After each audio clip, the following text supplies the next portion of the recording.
তো কুরবানি ঈদ, আমরা দুই এতিম ভাই। যদি কতদিন ধরে গোশত খায় না, কেউ যদি গোশত খাওয়াতো খুব ভালো হতো। আল্লাহ ব্যবস্থা করে দাও না আল্লাহ। কুরবানি তো শেষ করলাম, সমাজের সব ভাগ বুক করে দিলাম। এখন যাই বাসায়, যাই চালটা নিয়ে খাওয়া দাওয়া করি। হ্যাঁ, আজ আর বেড়াইতে গোস্ত রান্না, আমরা গোস্ত খাবো। হ্যাঁ বাবা, চলো যাই। হ্যাঁ, চলো।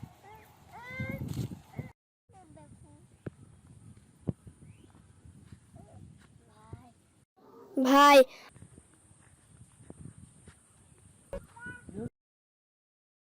উঠো ভাই, উঠো।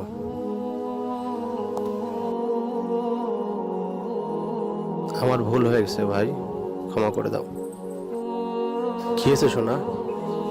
তোমার দুই এতিম ভাই কদিন খাওয়া দাওয়া করো না? চলো আমার বাসায় চলো, তোমাদের নিয়ে পেট ভরে খাওয়াবো। আসো বাবা, আসো। চলো ভাই, চলো, তোমাদের পেট ভরে খাওয়াই দেবো। ঈদের মার্কেট করে দেবো, পোশাকও নিয়ে দেবো। চলো।